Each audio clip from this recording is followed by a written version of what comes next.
Guntur RTC colony Ziauddin నగర్లో ప్రపంచ two wheeler mechanic welfare association ఆధ్వర్యంలో మెకానిక్ డే కార్యక్రమం నిర్వహించారు. ఈ కార్యక్రమంలో తూర్పు నియోజకవర్గ ఎమ్మెల్యే నసీర్ మహమ్మద్ పాల్గొన్నారు.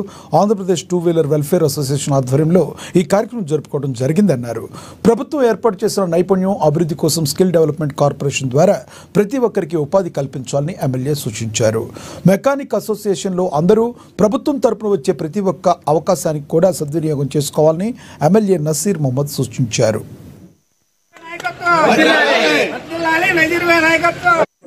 మెకానిక్ దినోత్సవాన్ని పురస్కరించుకొని Andhra Pradesh two wheeler mechanic welfare association ఆధ్వర్యంలో ఈరోజు ఘనంగా మెకానిక్ డేని నిర్వహించుకోవడం జరిగింది. ఈ కార్యక్రమానికి అధ్యక్షత వహించినటువంటి వ్యవస్థాపక అధ్యక్షులు నంబూరు మేస్త్రి గారు, జుబేర్ గారు, వీరాంజనేయులు గారు, అలాగే పెద్దలు అనేక మంది, ఈసా గారు, అనేక మంది కలిసి ఈ కార్యక్రమాన్ని ఘనంగా నిర్వహించుకోవడం జరిగింది.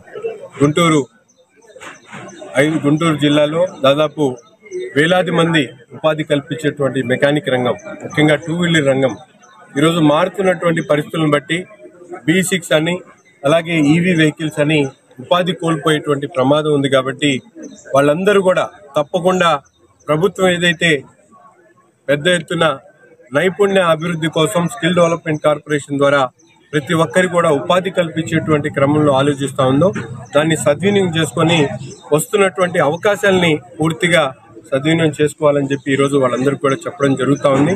అందుకని గుంటూరు నగరంలో పెద్ద ఎత్తున దాదాపు 560 మంది సభ్యులు ఉన్నటువంటి ఈ అసోసియేషన్ తరఫున ఇక్కడ ఒక స్కిల్ డెవలప్మెంట్ సెంటర్ని ఏర్పాటు చేసి గౌరవ కలెక్టర్ గారి ద్వారా ఈ స్కిల్ డెవలప్మెంట్ సెంటర్కి శంకుస్థాపన 2-3 నెలల్లో చేసి ఇక్కడ ఉన్నటువంటి మెకానిక్స్ అందరికీ